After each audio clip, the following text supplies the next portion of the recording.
Musta? Summer na pero nanlalamig pa rin love life mo, yaks. Parehas tayo, hihi. Kaya sabayan mo na lamang ako na kiligin sa anime na ito. Damay mo na rin like at subscribe para namang others ay. Salamat. Sa kalaliman ng kagubatan, na kung tawagin ay Lost Woods, sa isang laspag na kastilyo, ay isang sorcerer na nga ang tumira na bukod kinatatakutan at kinasusuklaman ng karamihan, ang ating bida na nagngangalang Zagan. Sa kung saan ay isang manyak na nga ang ipinakita kung saan nais pagsamantalahan si ate biktima, bukod sa takot ni ate ay lubos na gulat na nga ito nang makita na hindi tao ang nasampal niyang gago. Banat naman ng lalaki na wag daw assuming ang dalaga na pagsasamantalahan siya, dahil tanging target niya ay ang mukha nito lalo't lalo na at isa raw itong berhen. Sa kung saan ay nagulat na nga lang ang kalaban nang bigla na lamang siya buhatin mula sa ulo ng isang lalaki na pinakitang si Zagan. At sa bakuran niya pangaraw na isipan ng dalawa na maghimala.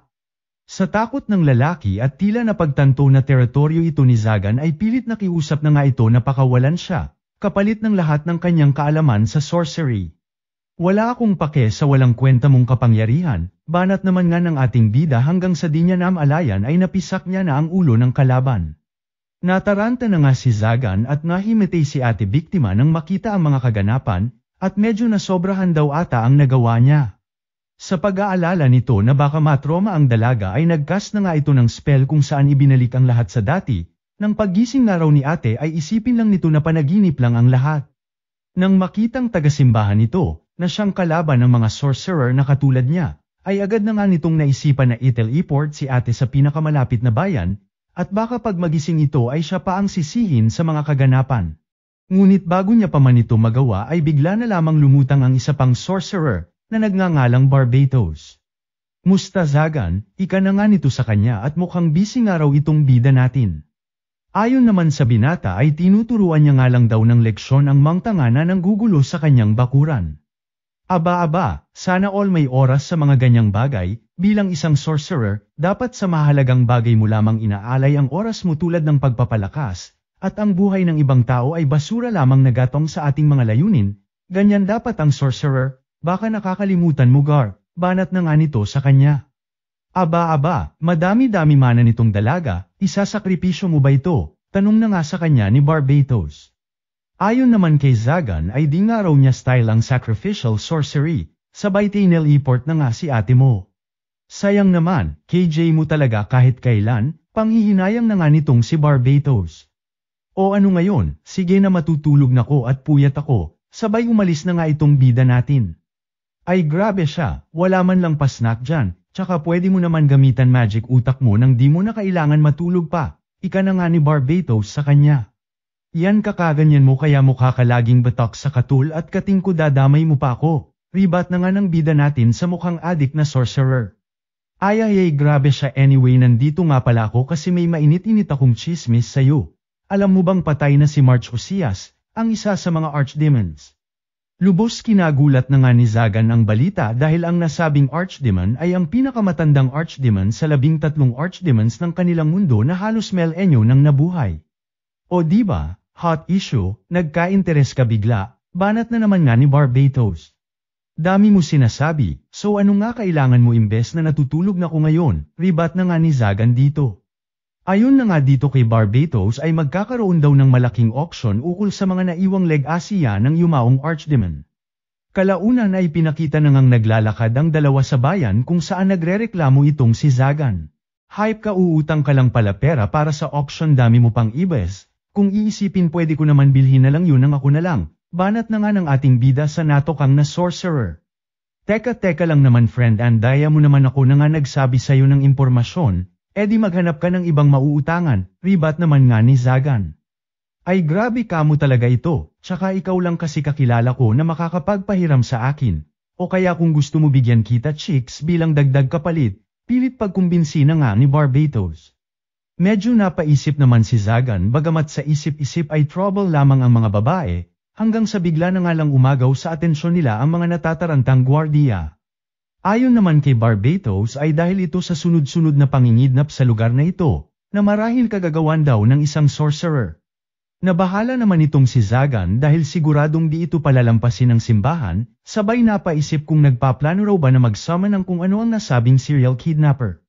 Kalaunan ay narating na nga nila ang lugar kung saan nagaganap ang auction na nabanggit ni Barbatos, kung saan ayon nga dito sa mukhang adik niyang tropa ay dinumog ng iba't ibang sorcerers na candidates para sa naiwang pwesto ng yumaong archdemon na si March Osias, at lubos ibinida na isa siya sa mga candidates na ito. Pinagtaka na nga ito ni Zagan at sino raw ang namimili sa nasabing naiwang pwesto. Ayon naman kay Barbatos ay nakadepende nga raw ito sa naiwang 12 archdemons, at habang nag-uusap nga sila ay napansin na sila ng ibang sorcerers, kung saan naintriga na nga sa ating bida, at bagamat bata pang araw ito at walang titulo, ay isang araw ito sa mga archdemon candidates. Ladies and gentlemen, pagbati na nga sa kanila ng nag-auction, at eprenisinta na nga ang huli at pinakapambihirang item ng auction na yun, na lubos kinagulat na nga ng lahat ng isang elf ang bumungad sa kanila, isang maalamat na lahi na nagmula pa raw sa Northern Holy Land. Sa kung di malamang dahilan ay bigla na nga lang nanggatag puso ng ating bida, na tila na love at first sight na nga sa elf na dalaga. Todo ibinido na nga ng nag-auction ng elf at ang lahing araw nito ay mas malapit kay Papa God at mga spirits kumpara sa mga tao. Walang halong bleach guys, purong-purong puti po talaga ang buhok nito, nag-iisa lamang ito mga lodi, dagdag pa ang pangmalakasang kapangyarihan nito, kaya pamay na lang sa may gusto dyan. Puting elf, pamay na po. Walang ano-ano'y di pa man nagsisimula ang bidding ay sumigaw na ng 1 million itong gigil nating bida, na lubos kinagulat na nga ng lahat dahil sa di birong halaga na buong lakas isinigaw nito. Maging si Barbatos ay nabahala dahil masyado raw mataas ang 1 million kahit isang elf pangaraw ito. Ngunit tila walang naririnig ang pumapag-ibig nating bida at di niya nga raw mapagtanto ang kanyang nararamdaman, basta't kaakit-akit daw ang elf sa kanyang mata at gusto niya raw itong makitang nakangiti. Lubos na ngamba na nga itong si Barbatos at ano raw gagawin niya sa dalagang elf, hanggang sa matigilan na nga lang ito nang umisi ang bida natin na ram-ekta na nga sa elf na kanyang binili. Congrats nga raw sa binata dahil sa kanya na ang elf, ika na nga nang nag-auction habang ang bida naman natin ay di alam ang sasabihin at kung ano ang susunod na gagawin. Hanggang sa itanong na nga lang ni Zagan kung para saan daw ang kadena nito. Ayon naman sa taga-auction ay pinipigilan ng nasabing kadena ang mana ng elf, na mas mariing panatiliin raw ni Zagan at baka tumakas ito kung nagkataon, tsaka kahit naman daw gustuhin nila ay walang may alam kung papaano ito tatanggalin, dagdag pa nga ng nag-auction. Dala na rin ng ka-excited ay bigla na nga lang napangisi si Zagan at di na nga raw siya makapaghintay na marinig ang matatamis na tunog na lilikhain ng dalaga, na kinabahala na nga ng lahat at iba ang naging dating ng sinabi ng binata, habang ang bida naman natin ay lubusang pagtataka kung may nasabi raw ba siyang masama. Pagsapit ng gabi ay kasama na nga ni Zagan ang elf sa kanyang kastilyo, na pinakitang lubos na mamroblema kung ano ang sasabihin niya sa dalaga, at wala ngang experience makipag-usap sa mga babae. Kung ano-ano na nga ang pumasok sa isip nito ngunit olats daw ibanat sa dalaga, hanggang sa bigla na ngang nagsalita ang elf at may tanong daw siya sa ating bida kung mamarapatin nito.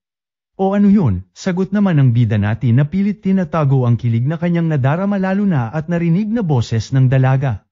Sa papaanong paraan mo po ako papatayin, ika na nga nito kay Zagan, nang makapagprepara man lang daw siya kung nagkataon. Lubos na gulat naman ang binata sabay agad binara na nga ang elf at wala nga raw siyang plano na patayin ito, at kung meron man ay nais niya itong mabuhay. So mas malala pa sa kamatayan at panghabang buhay, sabay titig na nga ng dalaga sa mga kagamitang pang-torture na nakabalander sa kastilyo ni Zagan. Napasusmerisep na nga lang ang ating bida sa isip-isip niya at sa dating may-ari nga raw ng kastilyo ang mga kagamitan na ito, at nawalan nga lang daw siya ng oras para alisin ito. Change topic na nga lang ang binata at nagpakilala sa elf, at isang araw siyang sorcerer ngunit wala siyang interes sa pagtutorture. Bagamat nagawang makapagpakilala sa elf ay di naman makuhang tanungin ng binata ang pangalan ng dalaga, hanggang sa tila napansin na nga ito ng elf kaya siya nang nagkusang nagpakilala sa kanya, na si Nephelia. Wala raw siyang apelyido pero kung gusto nga raw ng binata ay tawagin na lamang siya nitong Nephi. Lubos na gandahan na nga si Zagan sa pangalan ni Ate Elf bagamat di masabi ng diretso sa dalaga, hanggang sa dito na nga rin niya nalaman na ayon dito sa elf ay isa raw siyang sinumpang bata, kaya di tulad ng ibang elf ay wala raw siyang apelyido. Ngunit huwag nga raw mag-alala ang sorcerer dahil isa siyang virgin, kung pananggang raw ng ating bida ang value niya. Lubos na taranta na nga si Zagan at may pasilip pa si Ate Elf mo. At ipinabatid sa dalaga na wala siyang intensyon na anumang masama. So bakit mo po ako binili? Pagtataka na nga sa kanya ni Nephi, di mo na kailangan pang malaman, tanging nasagot na nga lang ng ating bida, habang sa isip-isip ay lubos na hihiya dahil kung sasabihin niya raw na tinamaan siya sa dalaga noong nakita niya ito sa auction ay magmimistulang manyak daw siya sa paningin nito. Kalaunan ay nilapitan na nga lang nito si Neffy at sa ngayon daw ay bibigyan niya na muna ito ng kwarto, kaya mamili na raw ito.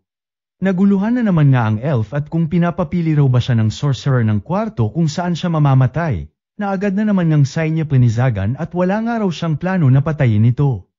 Dito na nga niya napagtanto na ito na ang kinamulatang sistema ni Neffy simula noong naging slave ito, na marahil laging sinasabihan na magiging test subject lamang siya o isasakripisyo kung sakaling may benta siya. At siguro ay dumagdag pa nga raw ang tinutukoy ng dalaga ukol sa pagiging cursed child nito at siguradong walang tahanan na babalikan. Tila nakarelate naman ang bida natin dahil tulad daw nito ay wala rin siyang apelyido, na hindi niya nga raw maalala kung sino ang mga magulang niya, at namuhay ng mag-isa noon pa man, sa kalye kung saan-saan. Binili kita dahil kailangan kita, kaya tumigil ka na sa papatayin na yan, ika na nga ni Zagan sa naguguluhang dalaga. Tumuloy na nga sila sa paghahanap ng kwarto para sa dalaga, at dito napatanong na nga si Zagan kung di naman daw ba takot sa heights itong dalaga. Umiral na naman nga kapreningan ni Ate Elf at kahit anong taas pa raw yan, sa leeg man o sa kamay ay si Zagan ang pakikinggan. Buwisit wala nga akong planong torturein ka, ribat na naman nga ni Zagan habang ang dalaga ay naiwang nagtataka na naman. Nagkatisod-tisod na nga si Ate Neffy mo sa hagdan kaya nagka-moment ang dalawa. At di na nga namalayan ng ating bida na hawak-hawak niya na ang kamay ni Neffy, na lubos kinablush na nga ng pumapag-ibig nating binata. Nang marating nila ang kwarto sa taas ay agad na pasara na nga ng pinto itong si Zagan nang makita ang pamugat ulo na aparato na nakasilid dito. Ano pa nga ba at umiral na naman tama ni Neffy at kunin na nga raw ni Zagan ang ulo niya na hihi. Nataranta na naman nga ang binata at Ramason pa nga na trap daw ito para sa mga subok man luloob na kalaban, pero since gagamitin na nga raw nila bilang kwarto ay kalaunan pinasabog na nga nito. Napansin naman ni Zagan na tila mas natakot na naman tuloy si Neffy sa nasaksihang pasabog niya, at sa isip-isip ay sinisi na nga si Barbatos dahil ito lang daw nakakausap niya kaya ganito siya. Kalaunan ay natuon na nga ang atensyon ng dalawa sa buwan, at napatanong na nga si Neffy kung okay lang daw ba na dito na kwarto niya. Hala pero tignan mo naman kwarto mo, pag-aalala na nga ni Zagan.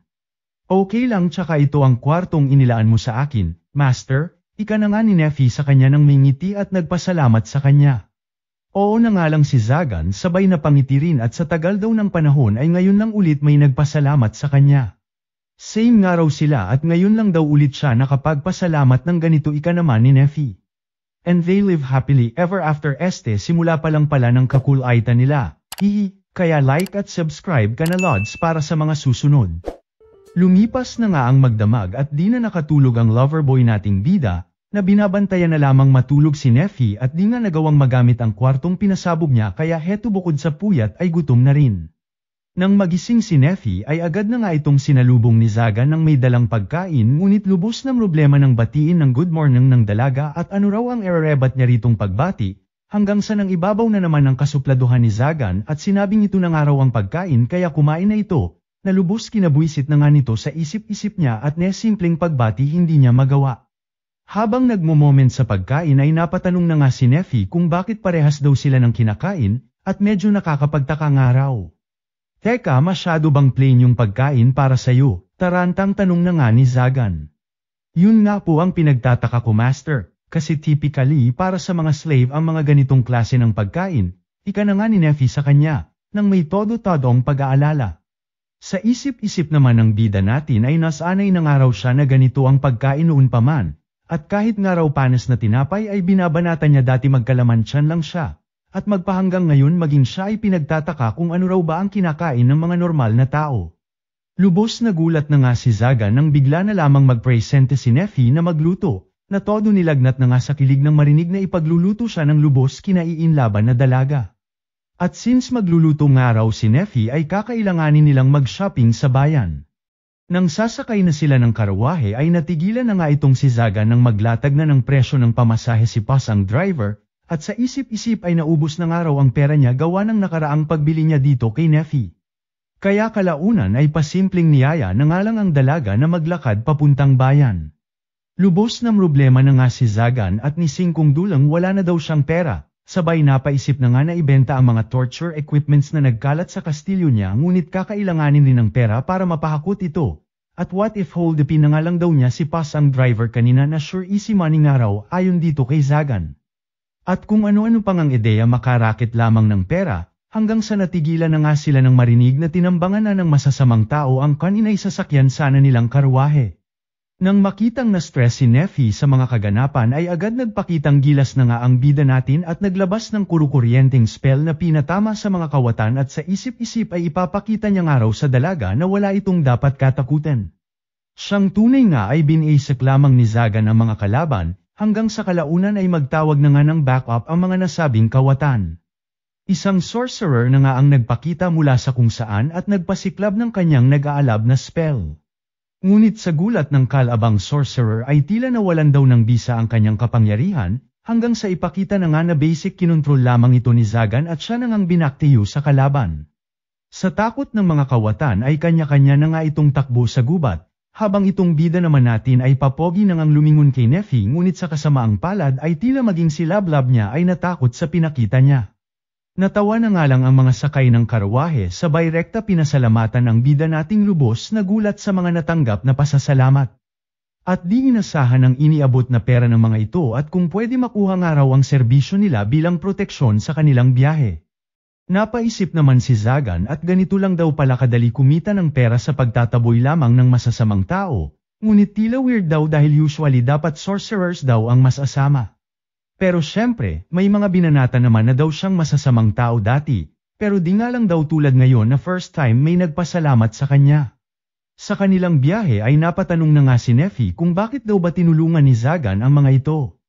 Ayon naman sa ating bida ay nagkataon nga lang daw at nais niya lang naman ipakita kay Neffy na wala itong dapat ikatakot sa mga kawatan, sabay na pangisi at napaisip na pagkakataon niya na raw ito para magpapogi at bamanat ng maganda-gandang linyahan sa dalaga. Ngunit sa kasamaang palad ay binaygo na naman siya ng matabil niyang bibig at sinabing nilagay niya lamang sa kanilang lugar ang mga walang kwentang kawatan. Nangiti na nga lang ang dalaga habang naid-press na naman ang ating bida sa kalungkutan ng kanyang walang kwentang banat. Paka-rating sa bayan ay agad napaisip si Zagan na bukod sa groceries ay kailangan nila ng mga gamit para kay Neffy, ngunit maging ang dalaga ay walang alam sa kung ano at kung ano ang nais niya. Hanggang sa dito mapadpad na nga sila sa isang clothing store kung saan ipinakiusap ng ating bida na damitan itong bida nating dalaga. Wala naman ang sinayang na oras pa ang lubos na kyutan kay Neffy na tindera ng shop at agad binihisan ng pagkakatekyut na dalaga, ngunit sa gulat ni Zagan at nanggitag na nga lahat ng betlog sa katawan, nang makita ang dalagang kulang na lang espiritista at pati kaluluwa kitang-kita ayayayayayay. Hayop ka dinamitan mo pa ginawa mong bold star pesti ka. Pagkabuisit na nga ni Zagan sa pasaway na tindera. Hala siya iniisip lang naman kita tsaka mukhang nagustuhan mo naman ay banat na nga sa kanya ng tindera. Nang makitang hiyang-hiya na itong si Neffy ay agad ipinakiusap na nga ni Zagan na bigyan na ito ng normal na damit, na siyang tunay kalaunan sinunod naman ng pilyang tindera. O ayan ito kamo di man lang mabiro, ika na nga ng tindera na iprenesinte si Neffy na nakapangmalakasang maid outfit na may kasamang magic boots na may healing effect, nang hindi raw nito indahin ang pagod kahit maghapon pang nakatayo.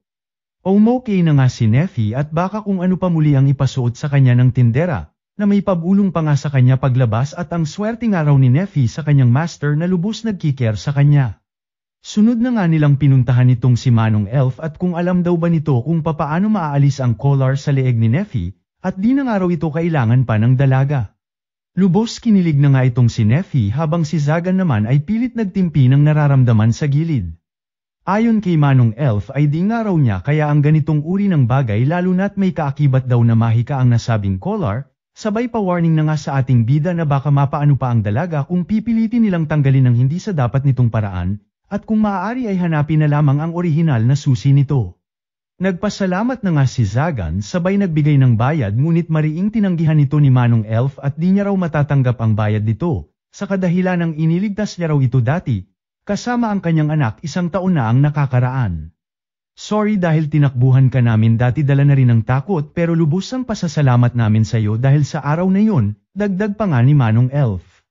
Okay na nga lang ang bida natin bagamat hindi niya na maalala pa, sabay umalis na ang dalawa nating bida. habang itong binata ay di na nga maitago ang pagkabahala, dahil bakit daw tila ang babait ng tao sa kanila, na marahil dahil daw sa kasama niya si Neffy. Inabot na nga ng maghapon ang dalawa sa paglilibot at pamimili ng groceries, kaya naman naisipan na lamang ni Zagan na sa labas na muna sila kumain ni Neffy. Master, talaga bang seryoso ka na nais mong tanggalin ang collar ko? Tanong na nga ni Neffy at di daw ba nangangamba ang binata na baka takbuhan niya ito kung nagkataon. Sa isip-isip naman ni Zagan ay di malayong yun nga ang mangyari at wala naman daw dahilan para manatili sa kanya si Neffy. Ngunit bahala na nga raw si Batman, importante happy ang kanyang minamahal ay. Sa kabila ng iniisip ni Zagan ay dinamanyo na naman nga ang bibig niya at sinabing as if matatanggol naman daw ito agad, kaya huwag nga raw umasa masyado ang dalaga. Napangiti na nga lang si Neffy sabay tuon na ng pansin sa kanilang kakainin, at napa-flashback sa may kalungkutan niyang nakaraan kung saan ever niya pa raw na-experience na kumain ng normal. Dito na nga napagtanto ni Zagan na tila kaya nakuha agad ni Neffy ang loob at atensyon niya ay dahil sa pareha sila, noong mga panahon na yagit pa siya at walang kapangyarihan. Huwag nga raw mag-alala si Neffy at walang sisita sa kanya, kaya kumain daw ito ng walang pag-aalinlangan, ika naman ni Zagan sa kanya. Gina ngang nagsimula si Neffy hanggang sa lubos na ngang namula ng di magawang matusok ang pagkain, kaya naman ginamit na ang kutsara at dito lubos na sarapan ng sa wakas matikman na ang pagkain. Nahawa na nga ang bida natin at di na rin magawang matusok ang kanyang pagkain, kaya naman to the rescue si Neffy at nag-abot ng kanyang pagkain at tila susubuan ang lubos kinilig na binata. Abat wala na ngang patumpik-tumpik na lumaban din ang ating bida at nagpasubaw na nga kay Neffy. Kaya ayan nagkahiyaan na nga po sila mga kaibigan, sana all ka na namang hype ka Zagan.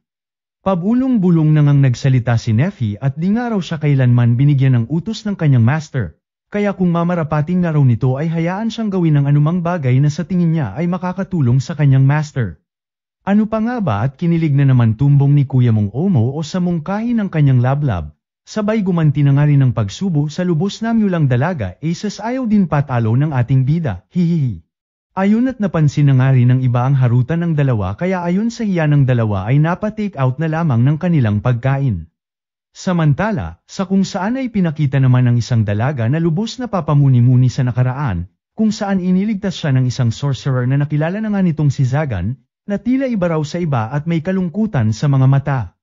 Hanggang sa biglang lumutang na nga sa eksena ang isang nagngangalang Lord Clavwell at ibinalita sa dalagang knight na ang salarin daw sa lahat ng kidnapang ay isang sorcerer na nagngangalang Zagan, na lubos kinagulat ng dalaga at baka nagkakamali lang daw sila. Iginiit naman ng lalaki na mas asama ang sorcerers, at kahit wala raw koneksyon sa kidnapang ang nasabing sorcerer ay duro-demonyo parent daw ang mga ito at kailangang managot. Dahil dito ay mismong ang dalagang knight na nga ang nagpresenta na gawin ito na tinawag ng lubos na tuwang pari na Maiden of the Sacred Sword Angelic Knight Captain, Chastity Lilquist. Bago pa man magkatugisan ay mariing palike at subscribe na rin mga lods, damay nyo na rin po TikTok at Facebook ko, andyan link sa profile ko, hihi. Gising ka na po ba master? Naka-ready na po ang inyong almusal? Bungad na nga ni Neffy sa bida nating nagulat at tila kanina pa naghihintay ang dalaga na siya ay magising. Sa kanilang pag-uusap ay naisingit na nga ng ating bida na batiin ng good morning ang dalaga, na lubos kinablush na naman ang pumapag-ibig nating bida at ni pag-good morning nga dati ay di niya magawa. Nang sila ay makarating sa dining area ay lubos na gulat na nga si Zagan nang makita na ibang-iba na ito kumpara sa dati at napakalinis na, at nagtaka pa nga kung sino raw bumili ng tinapay, hanggang sa nagulat na naman nga ito nang malaman na mismong si Neffy ang nag-bake nito kaya naman ang inig na naman ito sa kilig at first time may gumawa nito sa kanya. Teka nga pala, kumain ka na ba? Tanong na nga ni Zagan sa dalaga, ayon naman kay Neffy ay hindi pa nga raw, kaya naman niyaya na ito ng binata ngunit ayon sa dalaga ay pang isang tao lamang ang prene para at nakalimutan niya ang para sa kanya. E di hati na lang tayo, tugon na nga ni Zagan, di naman maka-oo ang dalaga dahil isa lang daw ang upuan nila. Kaya naman iminungkahi ng binata na sa binti niya na lang ito umupo nang makakain na sila. Namula na naman nga ang pumapag-ibig nating bida at medyo napasubo sa sinabi niya, ngunit pinanindigan parent na tila gusto ring mangyari sa loob-loob niya.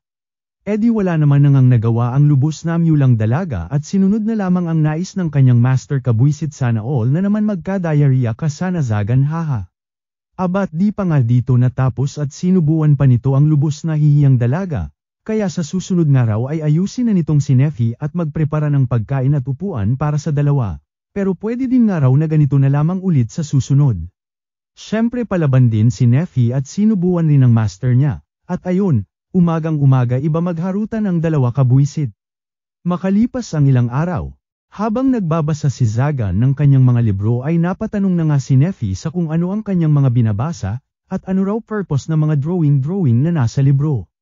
Ayon naman sa binata ay mga simbolo raw ito na naglalaman ng kapangyarihan, na hanggang ngayon pinagdedebatihan pera ng karamihan kung lengguwahe raw ba ng Diyos o ng mga duru-demonyo. Kung baga ay blueprint ng kung anumang sorcery, na kung tawagin ay sorceress circle, kaunting bura ng mana, dagdag ng iba pang symbols para palakasin at palawakin and boom, may magic ka na, paliwanag na nga ni Zagan na lubos kinamangha ni Neffy. Na-curious na nga si Neffy at nagtanong pa ng ibang detalye regarding sa magic circles o kung tawagin ni Zagan ay circuits, kaya naman medyo napahaba na ang usapan ng dalawa. Natuwa naman si Zagan at madaling nakukuha ni Neffy ang bawat paliwanag na ibinabato niya rito, sabay biniro na nga ang dalaga na huwag masyadong didaykit sa mga libro at ang iba raw dito ay may mga trap. Patawa-tawa na nga si Zagan at naniwala naman ang dalaga na lubos na mula na naman at pinagtitripan nga raw siya ng kanyang master. Ay mukhang tuwang-tuwa ka nga banat naman ang binata at may mannerism na raw si Neffy na gumagalaw ang tenga kapag masaya. Di na nga matago ni Neffy ang kanyang tuwa at ngayon lang daw sila nagkaroon ng mahaba-habang usapan ng kanyang master, habang itong binata naman ay pilit tinatago ang kilig na nararamdaman. Sabay tanong ulit ni Neffy kung ano raw ba plano ni Zagan gamit ang pambihirang kapangyarihan nito. Bagamat nagulat sa tanong ni Neffy at never niya raw ito inisip, ay siguro'y para makasurvive daw sagot naman ng binata, at dito na nga napakwento si Zagan ng kanyang nakaraan kung saan boy hamog ito dati, walang pera, walang tahanan, batang laman ng lansangan at nagnanakaw, para makaraos sa pang-araw-araw. Hanggang sa isang araw ay nakulimbat daw siya ng isang sorcerer, at usong araw noon ang sinasakripisyo ang mga bata para sa sorcery. Swinerte nga lang daw siya at nagawa niyang makatakas sa nasabing sorcerer at yun na nga raw ang nagsilbing wake-up call niya para manatiling buhay at magpalakas. Sa gitna ng kwentuhan nila ay bigla na nga lang natigilan si Zagan at naramdaman ang pagdating nila Ate Night, kaya naman agad nagpaalam kay Neffy at sasalubungin nga lang daw niya ang mga dayo, at magluto na nga raw itong dalaga ng kanilang hapunan at siguraduhing pangdalawahan.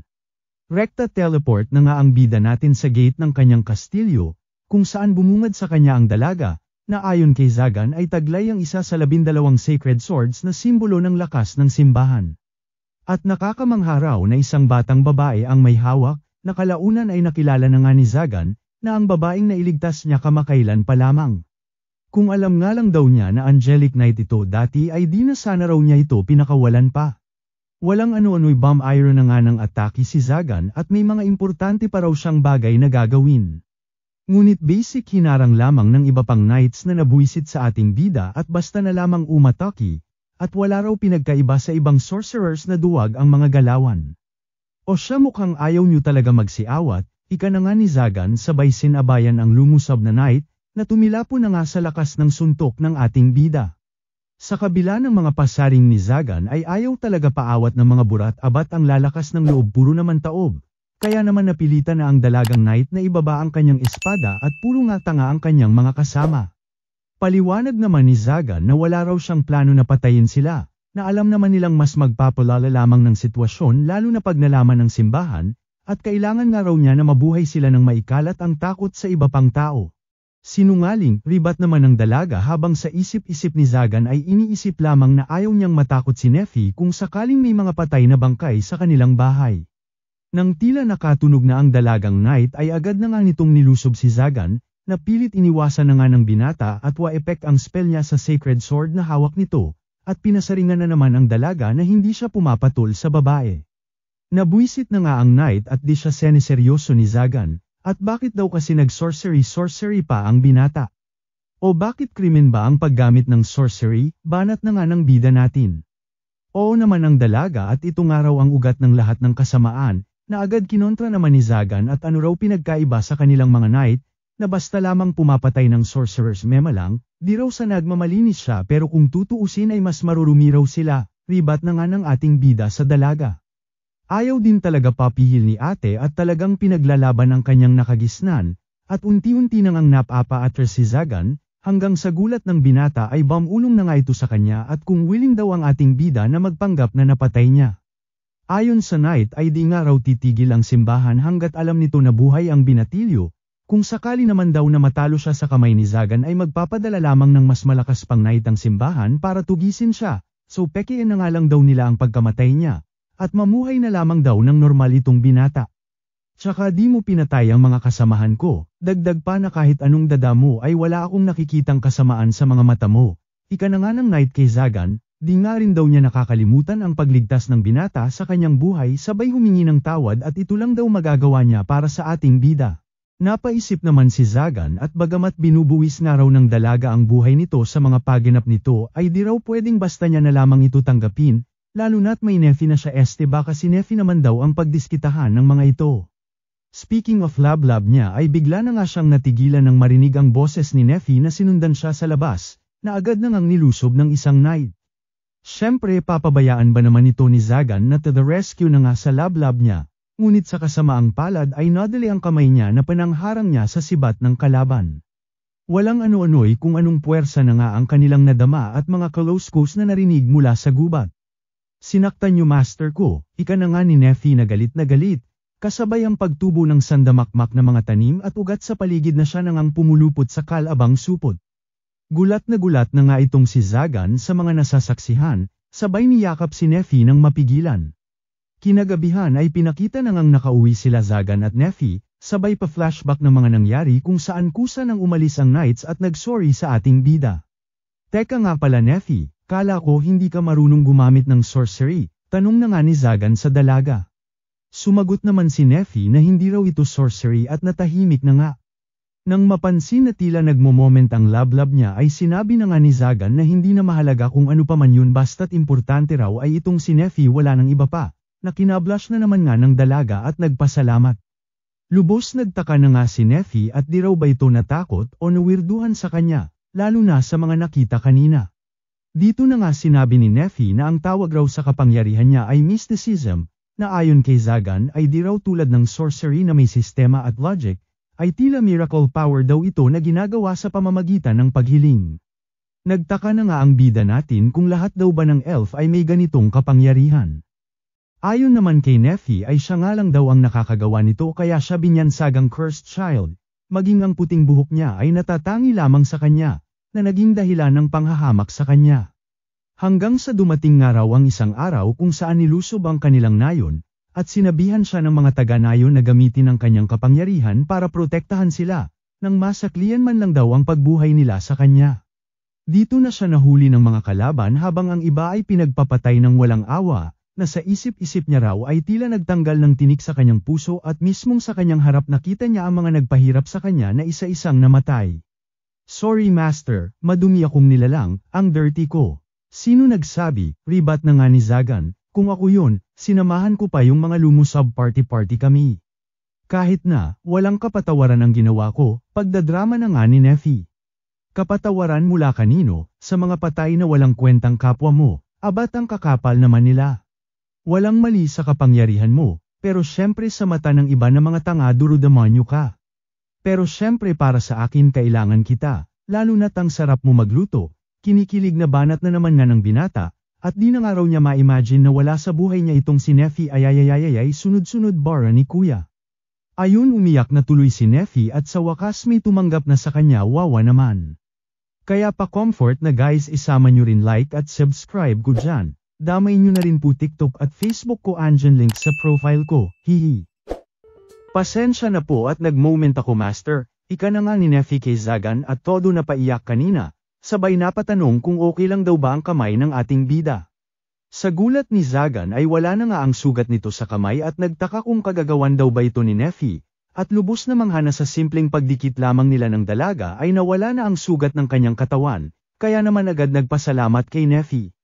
Lubos kinagulat na nga ito ng dalaga at first time nga raw nagpasalamat ng binata sa kanya, na todo nagsorry na naman sa dalaga kung nagkagayon man.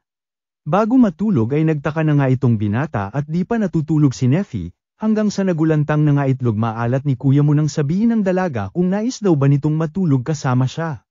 Teka alam mo ba sinasabi mo nefi, Wag ako Neffy, wag ako marupok ako. Ika na nga ng bida nating assuming, hanggang sa ipaliwanag na nga ng dalaga na iisa lang daw kasi ang kama sa buong kastilyo, at lagi na lang daw kasing natutulog sa upuan nitong master niya. At nais na lang na maging maayos ang tulog ni Zagan, hindi ang maduming iniisip nitong binata, hihi. Ramason na nga lang ang bida natin na hindi niya raw pwedeng iwan ang kwartong ito at dito raw nakakonekta lahat ng barrier magic niya. Ngunit sa kabila nito ay di naman nagpaawat ang dalagang nag-aalala sa kanya at iminungkahing gamitin na lamang daw ng binata ang kanyang kanlungan para pagtulugan nito. Ano pa nga ba at hindi naman ang binata, hinding-hindi tumanggi at rekta na sa kanlungan ng dalaga, napablush-blush na naman at pwede na nga raw niyang pagtiyagaan ay ehem sabay tanong kung para saan daw itong ginagawa ng dalaga. Ayon kay Neffy ay maging sa mga simpleng bagay man lang daw na ganito ay mapakita niya ang pasasalamat kay Zagan at sa kabutihan nga nito sa kanya. Aces ito naman maliit na bagay, gusto mo turuan pakita ng sorcery, banat na naman nga ni Zagan sabay haplos sa makikinis na mukha ni Neffy, at base nga raw sa mga nangyari, ay wala pang kontrol sa kanyang kapangyarihan itong dalaga. Wala man daw siyang kasiguraduhan na makakatulong itong makontrol ni Neffy ang nasabing kapangyarihan pero at least daw magagamit ito ng dalaga para ipagtanggol ang sarili nito. Talaga, kung sakali ba magiging malaking tulong na ako sa iyo, kung sakali ba mapoprotektahan na din kita master, tanong na nga ni Neffy kay Zagan, oo tsaka matagal naman na pati nga sa future ko nandoon ka na, banat na naman ng binata. EDG ako, pagsisikapan ko po yan master, ika na nga ni Neffy na todo-todo ang kadesididuhan. Eddie Good, simula ngayon apprentice na kita Neffy, ika naman ang happy-happy nating bida.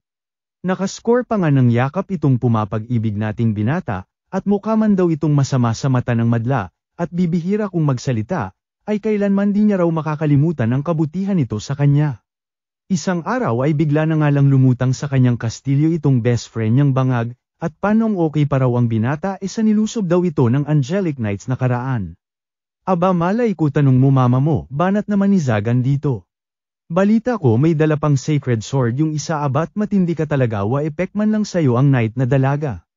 Oo nadami mo sinasabi, o ayan busalan mo muna ng maiinang bunganga mo, alok na nga ni Zagan dito. Agad kinuha na nga ito ng bisita niya hanggang sa lubos na gulat nang makita sa tabi itong si Neffy, na ayon dito ay ano pa ang ginagawa dito at hindi raw ba ginamit ni Zagan bilang isang sakripisyo. Teka, huwag mo sabihing hahayaan mo siyang mabuhay para pagsilbihan ka, pagkabahala na nga nitong bangag. Dito na nga ipinakilala ni Zagan si Neffy na kanyang apprentice, na lubos kinagulat na naman ang best friend niya, at napatanong kung ang dalaga raw ba ang may gawa ng mga ugat-ugat sa labas. Oo naman ang bida natin, kaya dito napaisip ang nakakatulyang tropa na tila plano ito ni Zagan para mapili sa naiwang pwesto ng nakaraang archdemon. O bakit ano masama? Ribat naman ng binata habang sa isip-isip ay nais lang naman daw niya ay makuha ang susi ng collar ni Neffy ngunit di rin daw masama na maging archdemon nang hindi na raw sila distorbohin pa lalo na itong si Neffy. Ngunit malabo nga raw itong mangyari since isang dekada pa lang daw siyang isang sorcerer, kumpara sa iba na talagang mga veterano na. O siya bahala ka na nga sa trip mo, sabay nagpaalam na nga itong bisita niya. Nagulat na nga si Zagan nang tanungin ni Neffy kung friends daw ba sila ng bisita niya. At agad na niyang itinanggi dahil dapat daw pinipili ang iyong mga kaibigan. Pero mukha pong close kayo, ika naman ni Neffy. Oo na nga lang si Zagan at tila napaisip din sa sinabi ng dalaga. Mula doon ay nagsimula na nga ang pag-aaral ni Neffy, habang sinasabay ang mga gawaing bahay na lubos kinamangha ni Zagan. At iba rin daw talaga na may kasama ka sa buhay, lalo na ang makita na masaya ang iyong minamahal, ay banat mo na namang supot ka. Nagdaan ang mga araw at unti-unti na nga raw nakukuha ni Neffy ang mga tinuturo ni Zagan, na lubos kinahapi-hapi na nga ng dalaga, habang itong binata ay napapaisip, at ang problema na nga lang daw nila ngayon ay ang kung paano matatanggal ang collar ni Neffy. Makalipas ang isang buwan ay nakatanggap na nga ng isang sulat mula sa archdemons itong bida natin, kung saan ipinapatawag siya ng mga ito. Agad nagtungo naman si Zagan bagamat napapaisip at nagtataka kung ano raw ang kailangan sa kanya ng mga nasabing archdemons. Kalaunan ay nakaharap niya na rin sa wakas ang mga ito, napatawa-tawa sa kanya at tila minamaliit siya since siya nga ang pinakabatang archdemon candidate. O ano magtititigan lang ba tayo, swipe left nyo na ako nang makabatsi na ako, banat na nga ng ating bida sa mga ito. Aba ang lakas din ng loob mo na tarayan kami. O siya, huwag na tayo magpaligoy-ligoy pa. At ikaw nga ang napili namin na panibagong miyembro ng Archdemons. Lubos na gulat na nga itong si Zagan sa mga narinig, at siya ang napili ng mga ito, at nabatid ang tindi ng lakas na kaakibat ng pagiging Archdemon. Diskumpiyado naman ang bida natin at may mga mas malakas pa raw na sorcerers kumpara sa kanya, kaya bakit siya raw ang pinili ng mga ito? Dito na nga ipinaliwanag ng mga Archdemons na bagamat di ganoon kalakas ang kapangyarihan ni Zagan ay wala nga raw ni isang sorcerer ang kaya itong patayin, tulad nga raw ng nangyari sa unang napatay niyang sorcerer, si Andres the Accursed. Kung saan kahit bata pa lamang ito at walang kalaban-laban ay nagawa pa rin itong baliktarin ang sitwasyon, dala ng taglay niyang angking talento na binasik lamang matutunan ang sorcery ng kalaban, at binaktiyo ang mismong sorcery nito sa kalaban.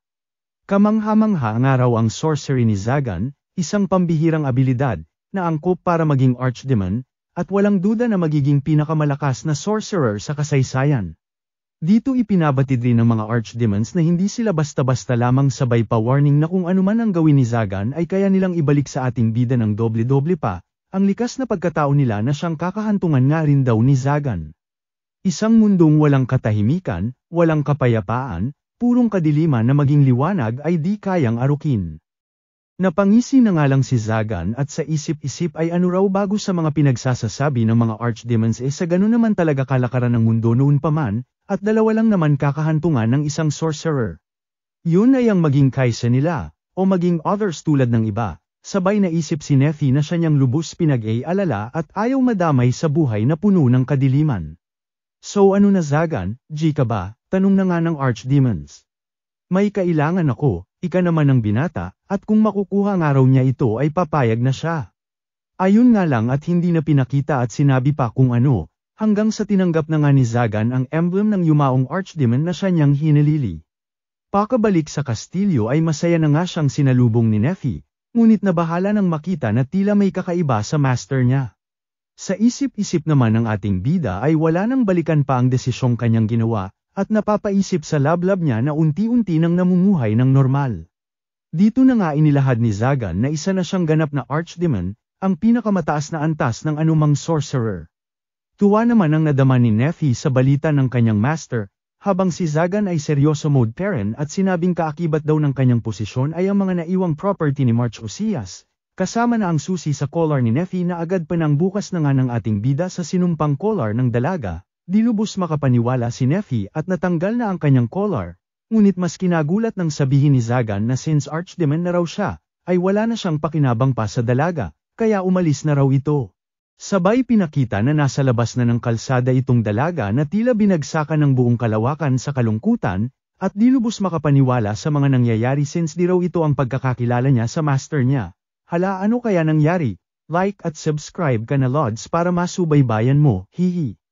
Damay nyo na rin po TikTok at Facebook ko andyan link sa profile ko, hihi. Lubos na gulat na nga ang Angelic Knight nang nagkataong makita si Nephi sa labas at nakatambay, na nakilala na nga nitong maid ni Zagan. Nandito ka ba para patayin ako? Ika na nga ni Nephi sa nagulantang na Knight at kung nais nga raw ng dalaga ay kunin na nito ang ulo niya. Hala siya oy, nagkakamali ka, di ako nandito para saktan ka, depensa na nga ng natatarantang Angelic Knight. Di ba pinapatay niyo mga sorcerers, sakto apprentice ako ng isang sorcerer, o siya gawin mo na, ika na nga ng may kalungkutan nating si Nephi. Napansin na nga ito ng mga tao sa paligid at inakalang hinaharas ng Knight itong si Nephi, habang itong Angelic Knight naman ay napapa-atres na lamang, at tumigil na nga raw si Nephi at tila serial killer na raw ang dating niya sa mga pinagsasasabi nito. O bakit hindi ba, ribat naman ang lutang nating bida, hanggang sa sumingit na nga sa dalawa itong angel na bantay ng clothing shop sa kanto, at mahiya nga raw sa pinaggagawa niya itong Angelic Knight at kung makabuli raw ay wagas. Oo nga, napakabuting babae ni Miss Nephi tas gaganyanin mong papansin ka, dagdag na nga ng mga tao sa paligid.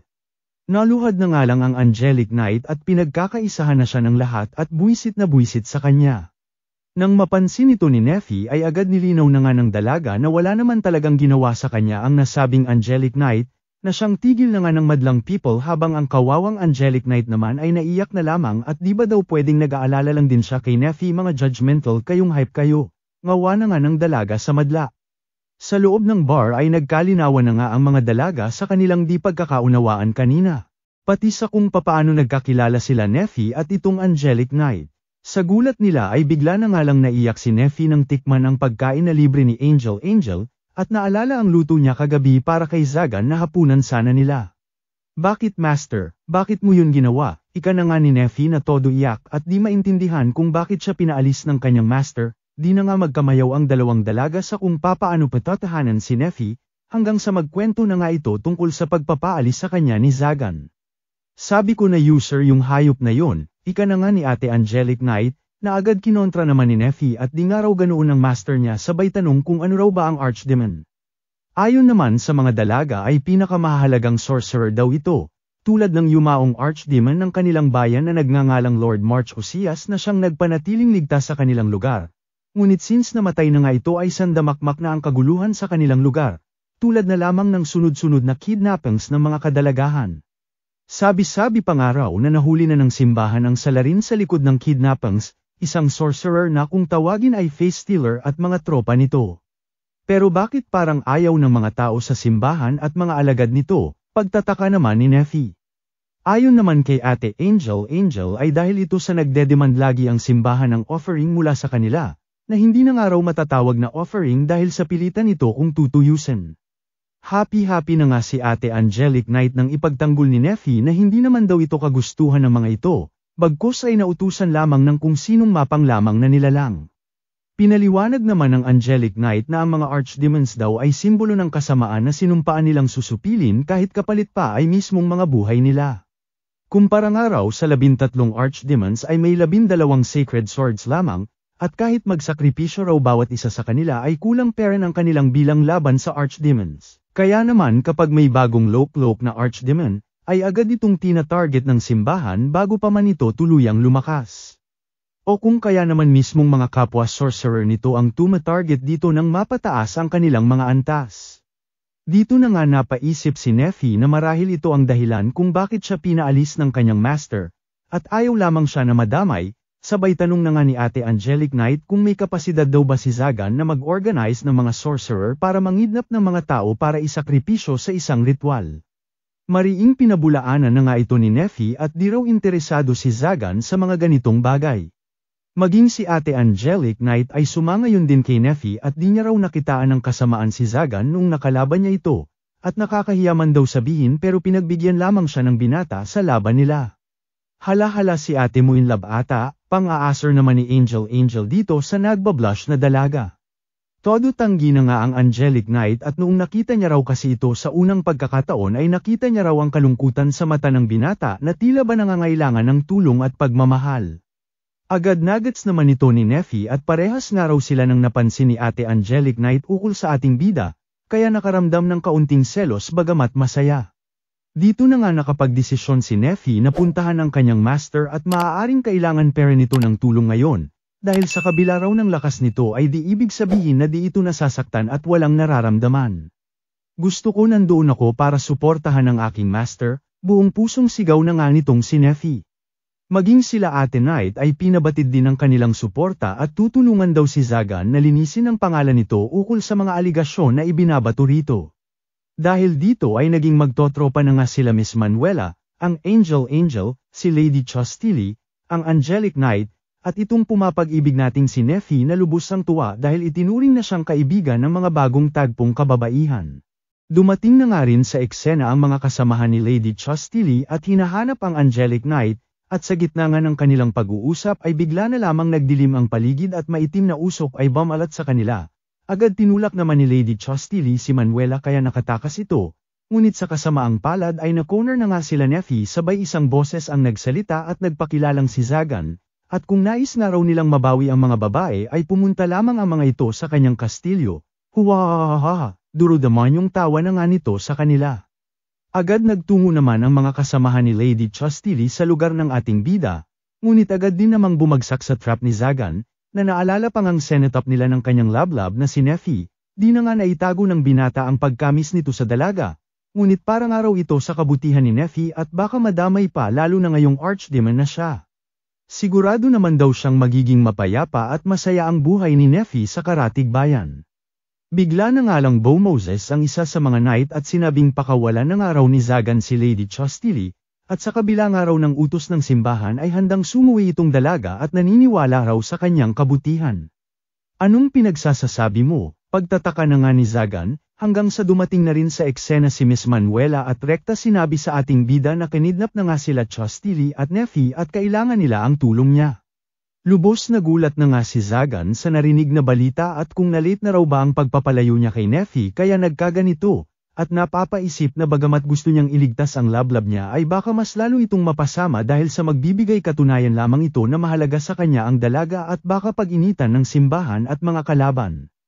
Ano na kuya, sigaw na nga ni Manuela at wala raw bang gagawin itong binata, sa dalagang nais lang naman ay kabutihan niya at gustong-gustong suportahan siya kaya nais bumalik. At bakit daw kasi paasa itong si Zagan tas ngayon iiwan na lang ng basta-basta si Neffy, di na nga kinaya ng ating bida ang mga narinig, at sa kabilang araw ng mga sinabi niya kay Neffy ay ninais pera nitong balikan siya, at dito napagtanto ang taus-pusong pagmamalasakit sa kanya ng dalaga kahit masama ang tingin sa kanya ng lahat. Salamat sa iyo Angel, nilinawan mo ang lahat para sa akin, ika na nga ni Zagan kay Manuela, sabay ng gigigil na sinabi na sa kanya lamang si Neffy, at kung sino man daw animal ang kumuha sa lablab niya ay sisiguraduhin niyang magmumukbang ng tae. Wala na raw siyang paki kung mawala man ang titulo niya na Archdemon, ang mahalaga ay maprotektahan nga raw niya si Neffy. Ano na ate, ililigtas ko si Neffy, sasama ka ba? Tanong na nga ni Zagan kay ate Angel. Abat syempre naman si Manuela sabay nakikapit na rin ang mga kasamahan ni Chastity at sasama rin daw sila. Somewhere sa kung saan ay pinakita na ngang nakagapos sila Neffy, sabay eksena si Barbatos na siya nilang kidnapper at inakala raw ni Neffy na kaibigan ng kanyang master. Sino ba kasi nagsabi na magtropa kami, ribat naman ng sorcerer at wala raw kaibigan sa mga sorcerer. Dito na nga kwento ni Barbatos na siya ang estudyante ng unang sorcerer na pinatay ni Zagan, pero wala naman daw ito connect sa mga nangyayari, pagkat kung di raw ito ginawa ni Zagan ay siya mismo ang papatay sa master niya. Sabihin na lang natin na lahat ng meron si Zagan, ang kastilyo, mga kaalaman nito, pati na perang ginastos niya para sayo, ay dapat sana ay sa akin. Kaya naman paunti-unti ay nilihis ko sa kanya ang atensyon ng simbahan, ngunit waepek at ang tatanga ng mga nautusan ko. Dito na nga napagtanto ni Chastity na ang hinayupak na ito ang may pakana ng lahat ng kidnappings at iba pa, para lamang madiin ito lahat kay Zagan, at nang maisakatuparan ng hangarin nito na maging Archdemon.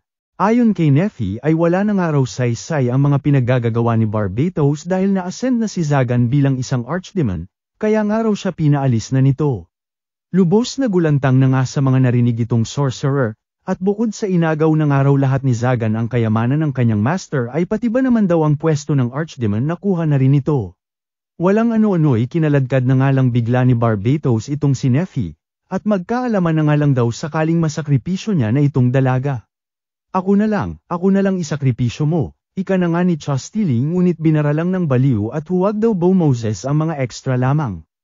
Pilit nagpumiglas na nga si Neffy at naalala ang moments nila ng kanyang master, at anuman daw ang mangyari ay babalikan niya si Zagan, kahit daw ano pang sigaw at pagpapalayas nito sa kanya, ipagluluto niya ito, ibibigay niya legs niya bilang una nito, lahat gagawin ko mapasaya lamang ito, at kung di man daw siya, sigurado darating ang panahon may magpapahalaga dito. Ngunit bagong araw ito ay kakailanganin nito ng kasama, sabay sigaw na sa kanyang master lamang siya at wala nang iba. Edi wow, isa ka lang hamak na alipin, banat naman ni Barbatos hanggang sa bigla nang ang lumutang sa eksena si Zagan na to the rescue sa kanyang lablab. Palablab na rin po mga lods ng like at subscribe ko, hihi. Damay nyo na rin po TikTok at Facebook ko andyan link sa profile ko. Musta tol, balita ko natokang ka. Pagbati na nga ni Zagan kay Barbatos habang itong kalaban ay gulat na gulat at paano raw siya nahanap ng binata at paano nito nalaman na siya ang may pakana. Basic, doon pa lang sa face stealer alam ko nang ikaw ang may gawa, at ikaw lang naman ang mahilig manggal ikot ng barrier magic ko para makalusot yung hayop na yon. Sakto pa dumadating kapag tapos na mga kaganapan tinalo mo pa pulis sa Pilipinas, na tila check ang resulta ng mga paganap mo. Tas ang baho pa ng pangalan mo, Barbatos the Purgatory. Amoy na amoy kita, bobo na lang ako kung di ko pa yun mahalata, ika na nga ni Zagan sa kalaban. Tas ngayon sinaktan mo pa si Neffy na hype ka. Abat mukhang gusto mo na talaga makita si Papa God, banat na nga ng ating bida sabay rekta inatake si Barbatos. Aray-aray na nga lang ang kalaban, habang itong lover boy naman natin ay dumiretso na kay Neffy at pinakawalan nito mula sa mga kadena nito. Naiyak na nga lang si Neffy at ipinabatid sa ating bida ang lubos na pag-aalala nito sa binata, at di niya nga raw maatim na makita ang kanyang master na malungkot at lalong-lalo nang mag-isa. Sa gitna ng pagmomoment nila Neffy at Zagan ay umepal na nga itong si Barbatos kung di rin talaga bastos. Ngunit sa gulat ng kalaban ay wa-epek ang anumang binibira nitong spell at nawawala lang ng parang bula. Dahil maging si Neffy ay nagtataka ay may pa-explain na nga ang ating bida, na anumang spell ay mapapawalang bisa mo kung tatapatan mo ng eksaktong kaparehas na spell, na kung tawagin ay harmonic cancellation. Imposible, sigaw na nga ni Barbatos at kapangyarihan daw ba ito ng pinatay niyang master. Hala siya, edi sana buhay pa yung master mo tanga, ribat na nga ni Zagan sa kalaban. Ayon kay Zagan, bagamat 8 taong gulang pa lamang siya nung kinidnap ng walang hiyang master ni Barbatos ay nagawa niyang matandaan ang magic circle nito, at iginuhit niya palihim sa mismong kamay niya gamit ang kanyang dugo, at nang papatayin na nga siya ng sorcerer ay tila himala ng araw niyang natapatan ang spell nito, so ayun, nginig-nginig si master mo. May pahimala-himala ka pang nalalaman na buwisit ka, itutikman mo, banat na naman nga ni Barbatos. Ngunit sa minalas-malas ng kamalasan ng kalaban ay wa-epek talaga sa harap ng bida natin. Imposible nga raw ito at ang iba sa mga kenes niyang spell ay wala pang nakakakita kailanman, pero binasek lamang ni Zagan ng tila wala lang. Yun na pinagmamalaki mo, pang-aasar na nga ni Zagan at kahit kinder daw ay kaya itong tapatan, magsumikap ka kasi, wag puro batak na hype ka. Ako aminadong naging taong bahay at walang mga kaibigan dahil sa naging bisyo ko na pag-aralan ng sorcery, pero akalain mo yun ni mga kababata ko nga dati walang naghahanap sa akin, pero ikaw laging nasa eksena feeling close kahit dati pa, kulang na lang tumira ka dito sa kastilyo, kaya pala amoy purgatorio. Sus kayang-kaya kitang patayin noong mga oras na yon, na curious lang talaga ako kung ano ang ginagawa mo noon, banat na naman ni Barbatos. O siya, dami na natin moments sa isapawan mo pa love ko sa oras ko, tsaka pala ngayon na archdemon na ako, ay may sarili na rin akong titulo, ang Sorcerer Slayer. Ika na nga ni Zagan sabay binirahan ng pangmalakasang spell si Barbatos na siya na nga nitong ninamnam. Arg-arg aray-aray na nga itong kalaban, at sa isip-isip ay napaisip na kahit ata hindi pa archdemon si Zagan ay olats talaga siya dito at pambihira ang taglay na lakas at kaalaman. Unti-unti nang ang lumapit si Zagan sa lubos na tarantang kalaban at nagdadadadaper na kesyo friends daw sila kaya maawa ito. Akala ko ba walang friends sa mga sorcerer, ribat naman ni Zagan sabay binirahan ng pangmalakasang atake ang bangag na lalaki. Ngunit mukhang pinagbigyan ng patawa-tawa nating bida at joke-joke nga lang daw kaya huwag masyadong magpanik itong kalaban, tsaka mahirap na raw na wala na sa kanyang manglilibre pa ng alak kung sakaling patayin niya itong si Barbatos. Kinaawaan mo ba kung buwisit ka, ribat naman ng kalaban, habang itong si Zagan ay sinabing pinapakita niya lang raw ang kahulugan ng salitang confidence. Hype kapag sisisihan mo ito, sisiguraduhin kung mamamatay ka kung sakaling buhayin mo ako, panggigigil na nga ni Barbatos. Edi wow, basta ba ikaw taya sa inuman sa kada panalo ko, pang-aasar naman ni Zagan. Lubos na guluhan na nga si Barbatos sa kung ano raw ba ang trip ni Zagan, habang si Zagan naman ay muli itong sinabihan na kung may problema ito sa trip niya ay magpalakas ito nang mabago ang desisyon niya. Baliw kang hype ka, pabulong na banat na nga lang ni Barbatos. That's me, kaya nga isa akong archdemon diba, ika naman ni Zagan. Walang ano-ano bigla na nga lang nagliwanag ang magic circle na gawa ni Barbatos, na lubos kinabahala ng lahat maging ni Barbatos at di raw siya ang may gawa ng pag-activate nito. Dito na nga napagtanto ni Zagan na kagagawa nito ng suntok niya kanina at aksidente niyang na-activate.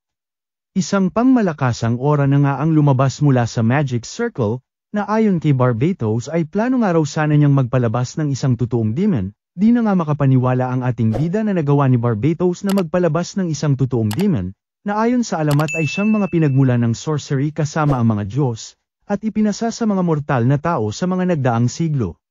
Isa lamang daw itong anino at di kompletong summon gawa ng walang sakripisyo ayon kay Zagan ngunit sa kabila raw nito ay walang kasing lakas ang kapangyarihan na nadarama niya rito maging ang pinagsama-samang archdemons, at mukhang dito na nga raw matatapos ang buhay niya nang di man lang nakascore kay Neffy. Sa gulat ng lahat ay bigla na nga lang nagbow kay Zagan ang nasabing demon, at tinawag siyang hari. Bagamat naguguluhan at kung ano raw klaseng kapangyarihan ang minana niya sa nakaraang archdemon ay agad pinaalis na nga ng ating bida ang demon at bumalik na nga raw ito sa pinanggalingan nito. Agad sumunod naman ang demon at Bamatsi ngunit sa kasamaang palad ay unti-unti nang bumigay ang kuweba na kanilang kinatatayuan. Abat syempre kahit nanghihina pa ay to the rescue na ang loverboy natin kay Lablab niya. Sinama niya na rin ang iba pang kaibigan nito, pati na ang pasaway niyang best friend. Happy-happy na nga ang lahat at nakalabas sila ng ligtas, bukod dito kay kuya na nadali dati ng ugat-ugat na magic ni Neffy at bitter parent sa ating mga bida. Nagpaalam na nga rin si Manuela at nagpasalamat kay Zagan at ayusin na nga raw ng binata ang sitwasyon nila ni Neffy, maging si Barbatos ay nagpaalam na rin, at kung anong alak daw ba gusto ni Zagan kapalit ng kalayaan niya. Basta raw ba high quality, sagot naman ni Zagan sabay Bamatsi na nga ang best friend niya, na nag-iwan na nga kila Neffy at Zagan ng sila lamang. Ano pa nga ba at todo blush na naman ang mga pumapag-ibig, at di malaman ang sasabihin sa bawat isa. Una na ngang Moses si Neffy at sinabing nais niya raw manatiling nasa tabi ni Zagan, at gusto niya raw makasama ang kanyang master. Abat syempre di rin nagpahuli ang loverboy natin at lumapit na nga kay Neffy sabay lumuhod, ay, tawagin mo na lang ako sa pangalan ko, huwag na master ka ng master, hindi bilang slave, hindi bilang servant, hindi bilang isang apprentice, gusto ko iba basta tayo. Di na nga naiwasan ni Neffy na kiligin habang todo blush din ang bida nating taos pusong naglakas na nga ng loob na komprontahin ang kanyang nararamdaman. I love, ay ewan, yutal at di nga mabanggit ng ating bida ang salitang I love you. Hanggang sa hawakan na nga nito si Neffy at sinabing akin ka lang, ngayon, bukas, magpakailanman, forever, hanggang kamatayan tayo lamang. Teka, hindi pala hanggang kamatayan, hanggang sa kabilang buhay ikaw lamang. Di na nga kinaya ni Zagan at nanlumo na lamang sa tabi at di nga raw niya mareekta at masabi ang salitang I love you kay Neffy, habang ang dalaga naman ay bigla na lamang napangiti at nagsabi lamang ng salitang oo. Sa kung saan ay inilabas na nga nito ang collar niya dati, at iminungkahi kay Zagan, hindi na master. Na kung maaari raw ay ibalik ng binata ang collar since ito raw ang nagkonekta sa kanila dati. Oo na nga lang si Zagan habang sa isip-isip ay okay na rin daw ito na parang engagement ring para kay Neffy, sabay moment na nga ng dalawa sa pag-ahon ni Haring Araw sa umaga. Teka pala Lord Zagan, kung hindi mo na ako slave, hindi mo na rin ako servant as apprentice, ano na tayo ngayon? Pagtataka na nga ni Neffy. Di na nga nakaimik si Zagan at namumula sa tabi, at di mapagtanto kung papaano sasabihin ang dilema niya bilang isang archdemon na may minamahal na elf bride hihi. Samantala, usap-usapan na nga sa buong bayan ang tungkol sa bagong low-cloak na archdemon, nakakaiba nga raw sa iba dahil nabalitang may mga iniligtas na tao di tulad ng ibang archdemons. Naging usap-usapan din ng elf na kasama raw ng archdemon palagi, na marahil jowa raw nito o baka asawa nga raw. Hanggang sa kung saan ay bigla na nga lumutang ang isang di kilalang naka-armor na butiki na umeksena sa bayan. Sa simbahan naman ay pinakita itong angelic knight na si Chastili na umayaw na sa pagtugis kay Zagan, at dinipensahan ng inosente nating bida sa mga aligasyon ng simbahan dito, dahil dito ay tinanggal ng cardinal ang posisyon ni Chastili bilang isang angelic knight, na tila inasahan na nga ng dalaga bukod dito sa mga kasamahan niya na todo nagdadadada sa desisyon ng cardinal. Kulang na lang pagtulungan at ihulog sa kanal. Pagtulungan nyo na rin lods like at subscribe ko dyan, damay nyo na rin po TikTok at Facebook ko andyan link sa profile ko. Kasabay ng pagtanggal kay Chastili bilang isang angelic knight ay isinauli na nga ng dalaga ang kanyang sacred sword. Pasaring naman ang cardinal na di man daw halata ay malungkot ito sa ipinataw nitong desisyon, at bagamat matanda na raw siya ay gagawin niya lahat para maprotektahan itong si Chatil ngunit hanggang sa abot lamang daw ng kanyang impluensya, sabay pa warning na dadayo sa kanila ang pinakamalupit at pinakakinatatakutang sacred sword user, si Rafael Hierandel. Lubos na gulat na nga si Chastili sa narinig dahil kilala ang knight bilang isang walang awang nilalang, at natakot na baka kaya pupunta ang knight ay para parusahan siya. Samantala, lubos na hiwagaan naman si Zagan sa mga nakaraang kaganapan ukol sa taglay niyang marka, kung saan tila kinilala nga siya ng na-summon na demon bilang isang hari. Halos 2 linggo na nga raw siyang nagsasaliksik ngunit magpahanggang ngayon ay wala pa rin siyang nakikitang sagot. Sa kung saan ay bigla na nga lang pumasok sa kwarto itong si Neffy na tila susurpresa si Zagan na agad naramdaman naman ng binata ngunit hinayaan na lamang ang dalaga. Sa kasamaang palad ay kinulang sa height si Neffy kaya hindi naging matagumpay sa kanyang pa-surprise, todo blush na nga lang ito at sinabing nais niya lang naman daw na pagaanin ang pakiramdam ni Zagan at tila stress na nga raw buong araw kaka-research. Habang itong bida naman natin ay buong lakas na namang pinigilan ang nararamdaman at pagka-cute-cute nga raw ni Neffy. Rekta hapagkainan na nga sila at nakapagluto na nga raw itong si Neffy, ng pangmalakasang steak na nga with matching salad and tinapay pa. Lubos na gulat na nga si Zagan at saan nga raw natutunan ni Neffy ang mga ito, ayon naman sa dalaga ay tinuro raw ito sa kanya ni Miss Manuela, mga recipe na nagmula pa raw sa pinakasisikat na individual na pundasyon ng modernong pagluluto ngayon. Aba marunong pala magluto yung Angel na yon, pagkamangha naman ng binata sabay tinikman na ang mga niluto ni Neffy. Di na nga makapaniwala si Zagan na ganito raw pala kasarap ang mga pagkain, at di pa man nakaka-move on sa sarap ng kanilang kinakain, ay muli na namang nagpresente si Neffy ng panibagong pagkain, isang dessert na tinuruin sa kanya ni Miss Manuela. Naku duda ko dyan sa Manuela na yan, sigurado may kapalit yan, pagkabahala na nga ni Zagan. Okay lang carry ko naman, sagot naman ni Neffy, sabay bigay sa binata ng kanyang puding.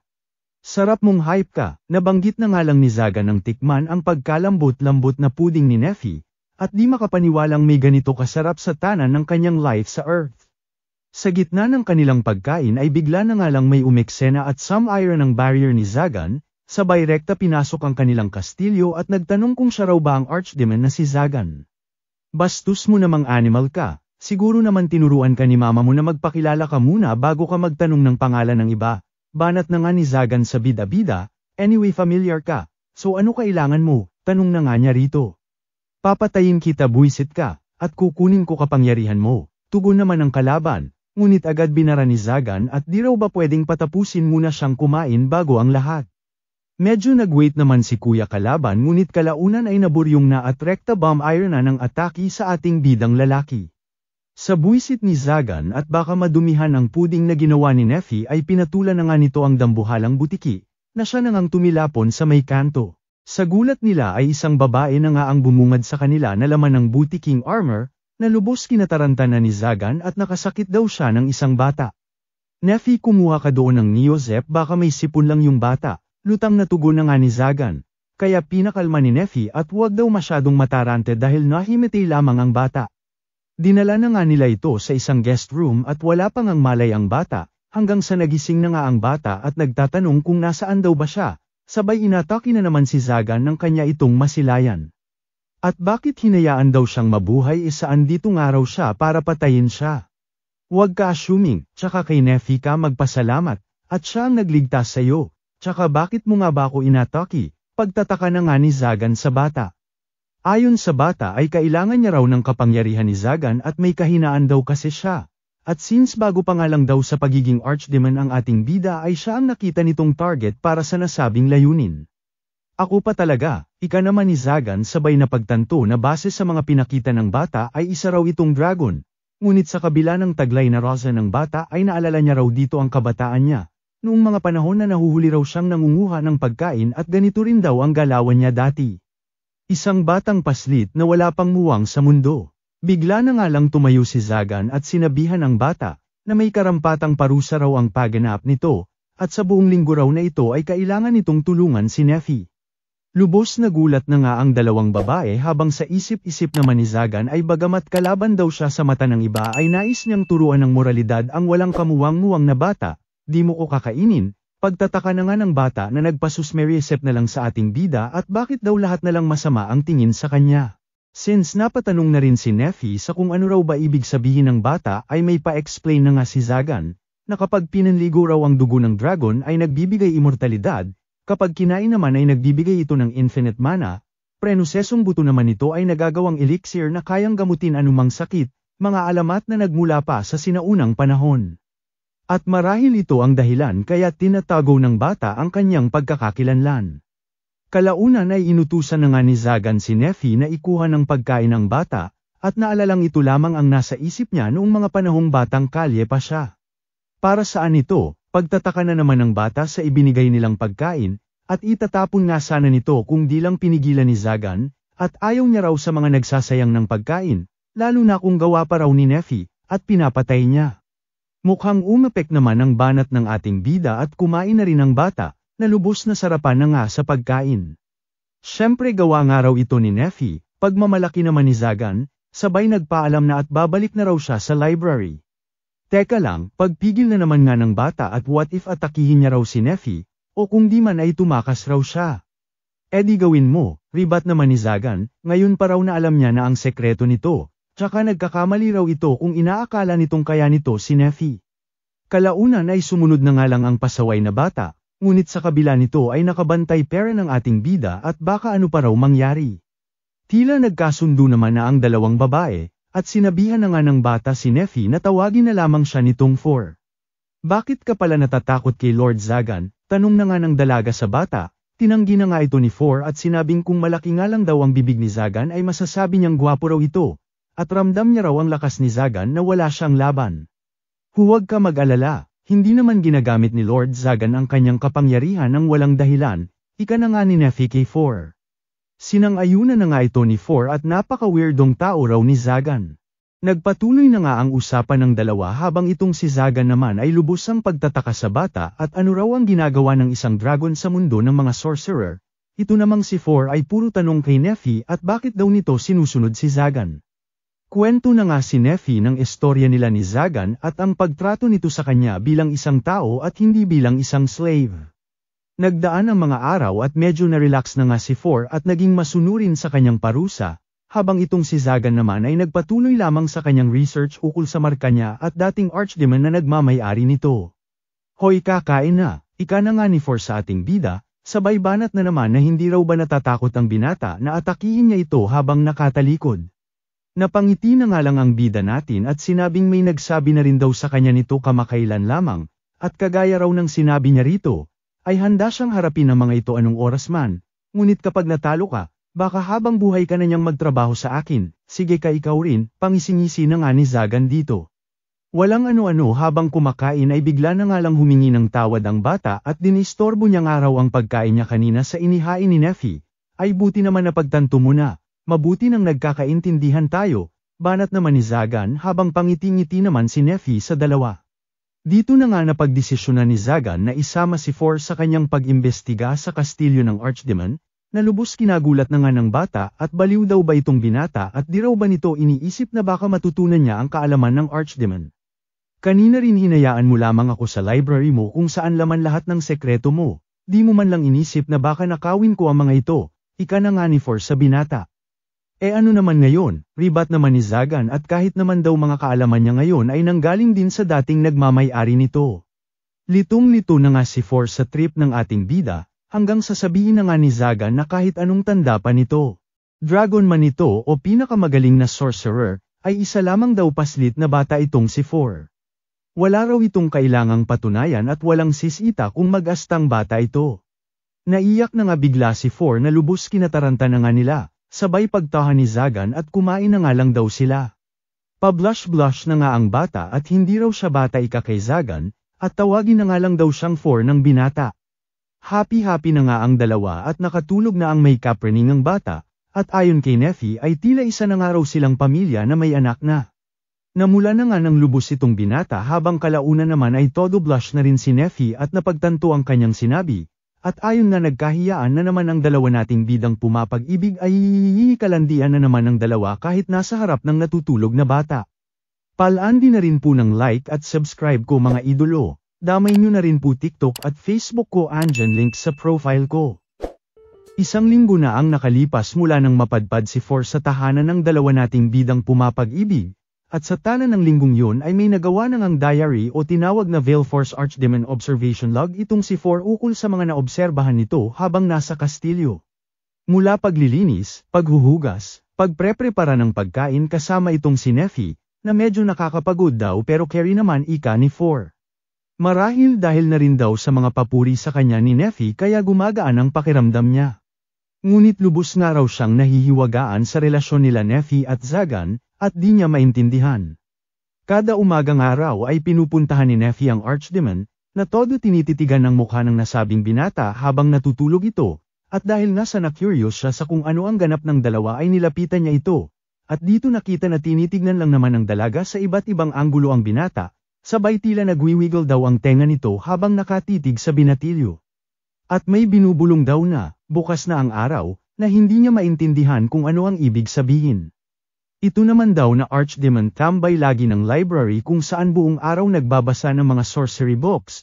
Kasama nga raw itong si Nephi minsan na binibigyan ito ng hands-on lesson since apprentice ito ng Archdemon. Ngunit isa pa raw sa hindi niya maintindihan ay bakit may pakanlong pa ang dalaga sa binata tuwing sila ay nag-aaral. Sinusubukan din daw hawakan ng binata ang dalaga ngunit tila nagkakahiyaan daw ang dalawa. At nang isang beses na mapansin daw siya ng mga ito ay tila mangtangang mga ewan ang dalawa na biglang kumala sa isa't isa at pinagtataka kung may mali raw ba siyang nakita. Bagamat marami raw siyang katanungan ay naging magaan at masaya ang pakiramdam niya mula noong tumira siya rito. Di na nga nakaligtas si Force sa mata ni Manuela at lubos ang tuwa sa pagka-cute-cute na bata nang sila ay mapa-shopping dito ng mga damit. Bagamat nagrereklamo si Zagan at nakaka-stress daw mamili sa store nila Manuela ay pinabatid naman ni Nephi na mukhang tama naman ang naging desisyon nila dahil tuwang-tuwa si Force sa bagong outfit nito. Lubos nagpasalamat na nga si Force sabay hinawakan ang kanilang mga kamay na tila isang pamilya nang ang naglakad sa bayan. Samantala, moment naman si Ate Chastili mo at ang tanga niya raw sa pagsauli niya ng kanyang sacred sword, ngunit at least daw makakatulong ito na madelay ang pagtugis ng simbahan kay Zagan, kahit di man raw siya sure kung matutuwa ang ating bida sa kanyang ginawa, di niya raw maintindihan ang kanyang sarili at ginawa niya yun, at wala naman daw siyang plano na pumagitna sa dalawa. Sabay drama na sana maalala siya ng dalawa kung sakaling siya ay sumakabilang buhay na. Sigurado raw magiging mabuting tatay itong si Zagan, pagmumuni-muni na nga ni Chastili sabay nagulat nang makita sila Zagan at Nephi kasama ang di kilalang bata at inakalang anak nila ito. Ano pa nga ba at kinataranta na ito nila Zagan at sinabing ang tabal daw ng bunganga ni Chastili sa wala raw ganoong ganap sa kanila ni Nephi, sa ngayon, ika ng binata. Teka, anong sa ngayon? Ika na nga lang ni Chastili sa mga narinig habang itong si For naman ay napatanong kung sino raw ba itong nakasalubong nila. Teka, sino ka nga ulit? Ika naman ni Zagan na nagpaiyak na nga lang sa dalaga sabay singit ni Nephi at si Miss Chastili nga raw ito. Ay sorry na nga lang si Zagan at di niya raw kasi nakilala at iba na ang pananamit nito, sabay tanong kay Chastili kung bakit nga ba ganito na ang pananamit nito. Bago pa man makasagot ang natarantang dalaga ay dumating na nga sa eksena ang mga kasamahan nito dati at hinahanap ito, at delikado raw na mag-isa lamang ito. Bigla na nga lang naramdaman ni Zagan ang galit ni For nang makita ang mga knights, na siya niyang agad pinigilan at huwag raw mag-eskandalo at baka pag magkagulo ay madamay ang mga tao, habang ang tatlong itlog naman ay hinayla na itong si Chastili at hinahanap nga raw ito ng Cardinal, na pinag-alala na nga ni Nephi. Kalaunan ay narating na nga nila Zagan ang dating kastilyo ng hinalili niyang Archdemon, at dito natigilan na si For at amoy pamilyar daw ang nasabing lugar, at mukhang tinirhan daw ito ng mga dragon dati, dahil maging ang porma raw ng kuweba ay parehas na parehas ng dati niyang tirahan. Rekta pinasok na nga nila ang kastilyo, with matching holding hands pa ng dalawang pasimpleng malalandi. At dito napansin ang isang uri ng golem o chimera ayon dito kay Zagan na marahil ginawa raw ng dating Archdemon para bantayan ang nasabing kastilyo. Dito muling napansin ni For ang isang kakaibang magic circle na may dragonic pattern sabay itinuro kay Zagan at nahanap niya nga raw para sa binata, agad pinuri na nga ito ng Archdemon na lubos kinatuwa ng bata sabay ibinida kay Nephi at pinuri nga raw siya ni Zagan. Ayon kay For ay maaaring 100 daw ito. Kaya naman ipinaubaya na ni Zagan sa bata na lubos na namang natuwa. Siyang tunay nga ay na-activate ito ni For, habang itong si Nephi naman ay napansin ni Zagan na tila hindi mapakali, hanggang sa mapagtanto ng binata na marahil medyo nagselos ito sa bata dahil ito lamang ang hinahawak-hawakan nito sa ulo at pinupuri, kaya naman agad ginawa na lamang ang tingin niyang nais ng dalaga. Naputol na nga lang ang pagmomoment ng dalawa nang mapansin na sila ni For at nabuksan na nga nito ang hidden door. Agad tinungo na nga nila ang lagusan sa loob ng pinto hanggang sa marating na nga nila ang isang silid na puno ng libro, na lubos na nga nilang kinamangha, di na nga nag-aksaya pa ng oras itong si Zagan at hiningi ang tulong nila Nephi at For na hanapin ang mga libro na may koneksyon sa mga demons at Archdemon crests. Sa kanilang paghahanap ay pinagtaka naman ni For kung nakakabasa raw ba ng isip si Zagan dahil nabasa nito ang isip ni Nephi kanina. Ayon naman sa binata ay napansin niya lang naman daw ang mga pahiwatig ni Nephi. Sana all na nga lang itong si For at nakakainggit daw. Ribat naman si Zagan sa bata at di na nga raw siya ibang tao pa sa kanila. At siguro naman sa 1000 taong itinatagal ng isang dragon sa mundo ay alam na nito kung nais o ayaw sa kanya ng mga tao at mga iniisip nito. Pero kung nais nga raw nito umalis ay nasa saka niya na yun. Napakapit na nga ng mahigpit si Force sa braso ni Zagan at sinabing nais niya raw magstay sa kanila. Sa gitna ng pagmomoment ng mag-ama dalawa ay napansin na nga ni For ang isang libro. At dito nakita na libro ito tungkol sa 12 sacred swords, na lubos pumukaw na nga sa atensyon ni Zagan at di raw siya nagkamali, na ang mga marka na nakalagay sa crest niya ay nakita niya rin sa sacred sword, na bagamat di sakto pero halata raw na nagmula sa iisang pinanggalingan. Samantala, sinalubong na nga nila Chastili ang pagdating ng Lord of Angelic Knights na si Sir Raphael Hierendel. Ayon sa Knight ay nabalitaan niya nga raw ang pag-alis ni Chastili sa posisyon nito. At rekta tinanong ang dalaga kung ilan daw ba ang bilang ng sorcerers na napatay na nito. Nagulat na nga si Chastili sa tanong ng Knight na kilala sa may pinakamaraming napaslang na sorcerers, at marahil nandirito para kunin ang kanyang ulo. Abat palaban din itong dalaga at sinagot ang Lord of Angelic Knights na wala raw ito sa bilang ng mga napaslang na sorcerers, na kinataranta na nga ng kanyang mga kasamahan at maghinay-hinay nga raw itong si Chastili.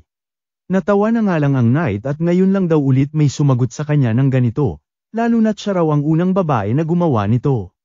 Sakto pwede mo yang ipagmayabang sa kabilang buhay, banat na nga ng Knight sabay pagpagitna ng kanyang mga kasamahan at tumakbo na nga raw si Lady Chastili.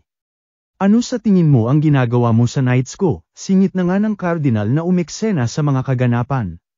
Huwag ka nga sumabat tanda, tsaka di ba kinumpis ka mo espada nitong dalaga? Siguro naman alam mo na pinipili ng Sacred Swords ang nagmamay-ari nito, at hanggat nabubuhay ang nasabing may-ari nito ay hindi ito magagamit ng iba. Di patayin ko na itong hype na ito nang tapos na, ika na nga ng Knight. Nabahala na nga ang Cardinal sa tugon ng Knight at maging si Chastili ay nakidiskusyon na rin, di na nga ito nagustuhan ng Lord of the Knights kaya pinag-initan na itong si Chastili, sabay pa sa rin kay Cardinal kung ito raw ba gusto nito. Na ang prinoprotektahan nitong Angelic Knight ay mamamatay na lamang basta nang walang laban dahil walang sandata. Wala na ngang nagawa ang Cardinal kundi ibalik ang espada ni Chastili, at dito tila napagtanto ng dalaga, na marahil sinadya ito lahat ng Knight nang maibalik sa kanya ang espada at lubos pinagtataka kung bakit. Pang-aasar naman ang natanggap ni Zagan mula sa best friend niya na kasama na nga nitong umiinom, at nabalitaan nga na may bata nang nakikitira sa kanya bukod kay Neffy. Nagulat na nga si Barbatos nang sabihin ni Zagan na kilala raw nito ang bata na nakatira na sa kanila, na lubos nagpaisip na nga sa best friend niya. Hanggang sa mabanggit na nga nito si Valefor, pangalan ni For na balitang lumusaw raw kila Zagan noong nakaraan, ngunit di alam ng iba na bata ito sa loob. Isa nga raw itong malaking lalaki na usap-usapang isang dragon, at sayang naman daw na basta na lamang pinalampas ni Zagan dahil magandang catalyst sana ang makukuha nila mula sa bangkay nito. Sabi ko na magandang itago ko lang ang pagkakakilanlan ni For sa baliw na ito, sa isip-isip na nga ni Zagan, sabay pangungulit na naman nga ni Barbatos kung sino raw ba yung bata na sinasabi niya. Sabihin na nga lang daw nila na ampun niya, na kinatawa-tawa na nga lang ni Barbatos. O siya, seryoso na nga, ika na nga ni Barbatos at ibinalita kay Zagan ang tungkol sa pagdating ng kinatatakutang Knight, ang Sorcerer Hunter na si Raphael. Kung saan napili nga raw itong si Zagan bilang ika-500 biktima nito.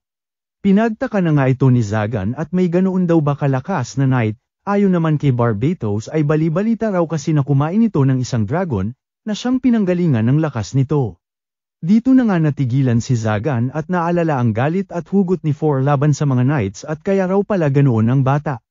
O siya, huwag na tayo magpaligoy-ligoy, dami mong info ngayon, ano kapalit nito? Tanong na nga ni Zagan kay Barbatos. Ari-arian ni March Osias, hayaan mong ako mag-manage para sayo, rektang tugon na nga ni Barbatos, di pa man natatapos sa pagsasalita ang best friend niya ay binara niya na agad ito at alam niya raw ang galawan nito kaya huwag na lang. Sa gitna ng kanilang pag-uusap ay napatanong na nga si Zagan kung ano raw ba itsura nung tinutukoy nitong Knight, ayon naman kay Barbatos ay malaki nga raw itong matandang lalaki na may peklat sa mukha. Akalain mo yun, kamukha siya noong nasa likod natin, ika na nga ni Zagan na lubos kinagulat na nga ni Barbatos. Pag-ulat na rin po ng like at subscribe ko mga idolo, damay nyo na rin po TikTok at Facebook ko andyan link sa profile ko. Di na nga may pinta sa gulat ang mukha ni Barbatos nang makita si Rafael Hierandel, na maging si ate bartender ay nahimatay na nga sa takot at pang-ising-isi na nga ang nasabing angelic night, habang itong si Zagan ay relax lang na umiinom sa tabi. Sa taranta nga ay umatake na itong best friend niya, ngunit bigla na lamang nawala ang mahika nito gawa ni Zagan at huminahon nga raw ang tanga at nasisira ang pag-inom niya. Teka nga ba't ba ang panatag mo sa harap tayo ng animal na ito? Pagtataka na nga ni Barbatos sa bida nating painom-inom lang sa tabi, nakalaunan niyaya pa nga ang night na makipag-inuman at tila wala naman daw itong intensyon na manggulo. Habang nagmo-moment sa tabi ang airpat ng hinimatay na dalaga at pilit tinutilungan ni Barbatos ay rekta tinanong na nga ni Zagan ang dambuhalang night kung may kailangan daw ba sa kanya ang tanyag na Dragon Slayer. Ayon naman kay Rafael ay nabalitaan niya raw kasi ang pagkasangkot ni Zagan sa isa sa mga kapwa Angelic Knights niya at nais lang daw makita ang ating bida. Nasabi rin ba nila na pagkapogi-pogi ko, banat na nga ni Zagan dito. Natawa na nga lang ang Knight sabay tinanong ang ating bida kung kamusta raw ba si Chastili noong nilabanan niya ito, at kung malakas daw ba. Kung siya nga raw ang tatanungin ayon kay Zagan ay ito ang pinakamalakas na nakalaban niyang Knight.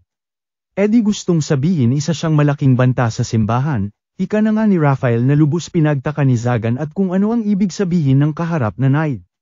Dito na nga nalaman ng ating bida mula sa Dragon Slayer ang pagsuway ni Chastili sa simbahan, ukol sa pagtugi sa kanya, na siya ngang sigalot na kinakaharap ng nasabing dalaga kalaban ang simbahan. Sa gulat ni Zagan ay kamot ulo na nga lang ito at di inakalang nilagay ng dalaga ang sarili sa alanganin para lamang sa kanya. O siya, yun lang naman pinunta ko rito, ika na nga ng Knight sabay nagpaalam na sa ating bida.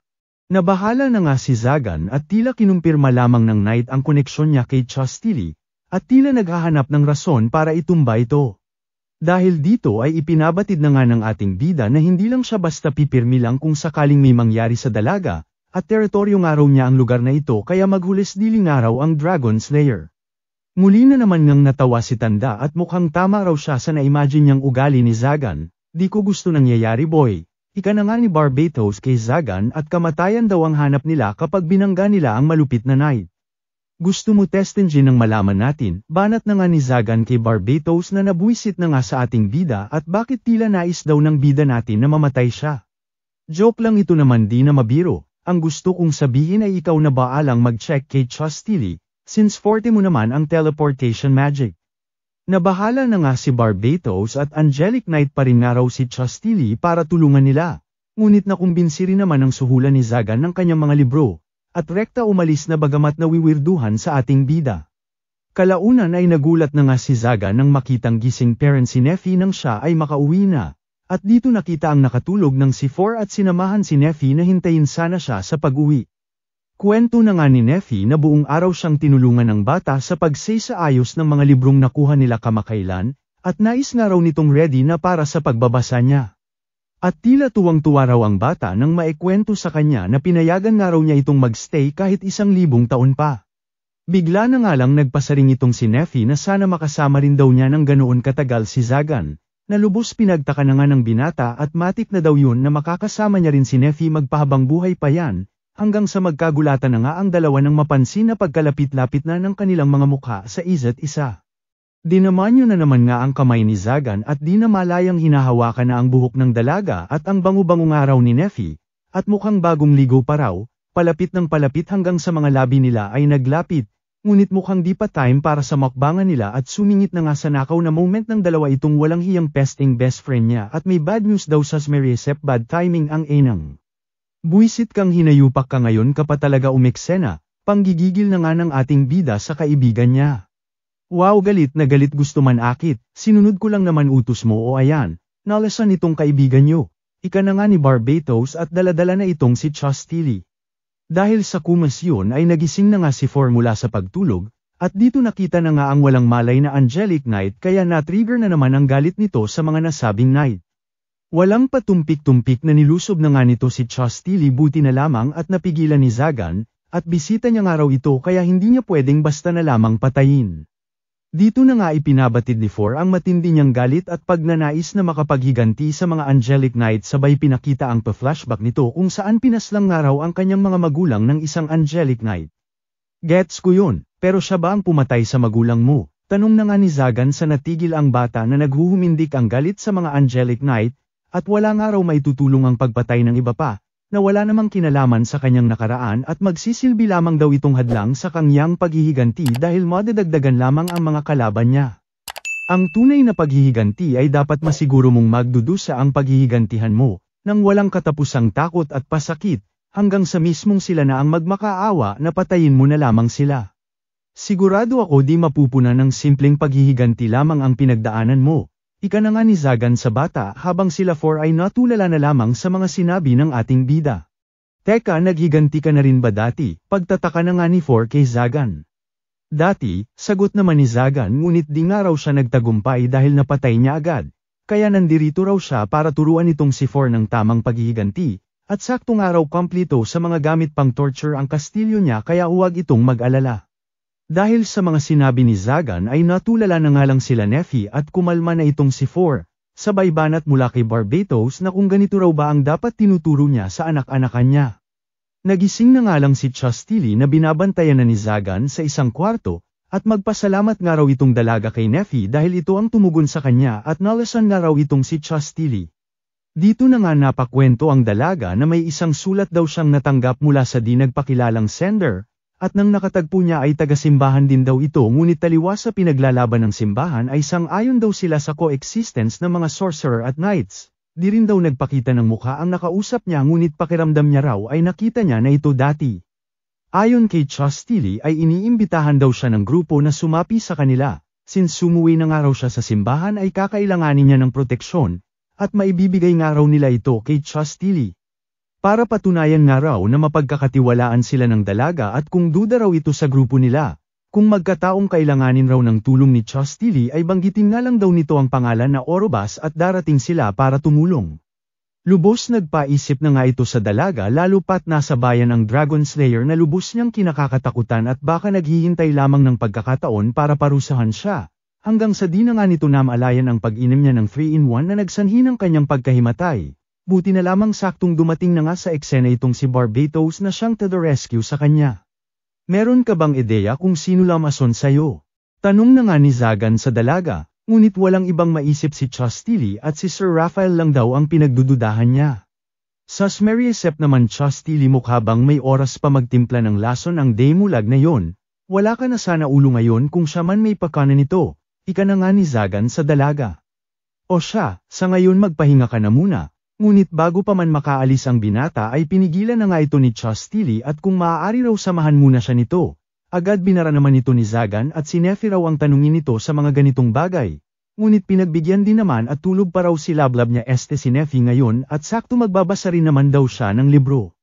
Kinabukasan ay nagulat na nga itong si Chastity at Panong mula sa pagiging knight ay isa na siyang maid, na sa tanan ng buhay niya raw ay never pa siya nakahawak ni Wallace Tambo man lang.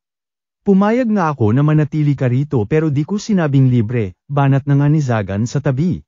Kaya kung gusto raw nito ng matutuluyan ay sundin na lamang nito lahat ng sasabihin ni Neffy. Oo na nga lang si Chastity at dito napansin ang matatalim na tingin sa kanya ni 4, na agad na nga nitong binati ngunit sinupladahan lamang ng bata, kaya lubos pinagtaka kung ano raw ba nagawa niya sa bata. Dito na nga ipinabatid nila Zagan na dahil ito sa nakaraan ni 4 kung saan namatay ang mga magulang sa kamay ng isang Angelic Knight, kaya di nila masisi na ganito ang asal nito sa kanya. Di pa man nagtatagal sa loob ng kastilyo itong si Chastity ay binanata na nga ito ng palaka ni 4, at tila binubuli na nga itong Angelic Knight, na ayon kay Zagan ay tila pasimpleng pagpaparamdam ni 4 ng kanyang nararamdaman ng walang halong karahasan, na normal nga lang daw sa isang bata dagdag pa ng ating bida. Nasama na nga rin sa diary ni 4 itong si Chastity kung saan ayon sa bata ay di nga raw mukhang Angelic Knight sa mga galawan nito, na maging siya ay naaawa na rito. Wala na ngang nagawa si Chastity kundi saluhin lahat ng kalokohan ni 4, na mukhang nag-enjoy na rin na pinagtitripan ng Angelic Knight. Si Neffy na nga lang ang humingi ng pasensya kay Chastity sa asal ng bata habang naliligo sila, at dito na kwento na nga ni Neffy na ginawa ni Zagan ang palikuran na ito para sa kanya. Pabiro na ngang sinabi ni Chastity na sa laki ng paliguan na ito ay kasya maging 2 maliligo. Siyang tunay nga naliligo kami ng sabay dito, ika na nga ni Neffy na lubos kinagulat ni Chastity, at dinagdag pa nga ni Neffy na taliwas sa seryosong pagkatao nito ay napakabibo raw nito kapag naliligo sila. Mula buhok hanggang katawan ay nagpupunasan daw sila, at talagang napaka-sweet daw na bata. Ay teka lang, si 4 ba tinutukoy mo kanina pa, pagklaro na nga ni Chastity. Si 4 nga, bakit sino ba dapat, sabay na mula na nga si Neffy at napagtanto na si Zagan ang inakala ni Chastity na kasama niyang naliligo. Samantala, pinagsabihan naman ni Zagan si 4 ukol sa mga ginagawa nito kay Chastity, at tinanong kung nais daw ba nito makasama sila bagamat alam naman na daw niya ang sagot ay mas gusto niyang marinig mismo ang nais ni 4. At kung may nais daw itong gawin ay malaya itong gawin ng anumang nais niya, at silang araw ni Neffy ay nandito lang maghihintay sa kanya. Kalaunan ay nagising na nga mula sa panaginip itong si 4 ukol sa pagkamatay ng kanyang magulang, sabay pinuntahan si Chastity, at kinurot lang naman sa mukha. Ngunit masamang balita ang inihatid ni Neffy kay Zagan at kinaumagahan nga wala na si 4. Walang patumpik-tumpik na mag-like at subscribe na po mga idolo. Damay nyo na rin po TikTok at Facebook ko, andyan link sa profile ko. At syempre bilang ganti sa mga solid supporters ng Recap Candy ay may pag-giveaway po ako ng 1K every month po ito. Comment, like, share, at syempre pinaka-importante subscribe ka lang po. Mas malaki chance ng active po sa comment section. Hihi, salamat.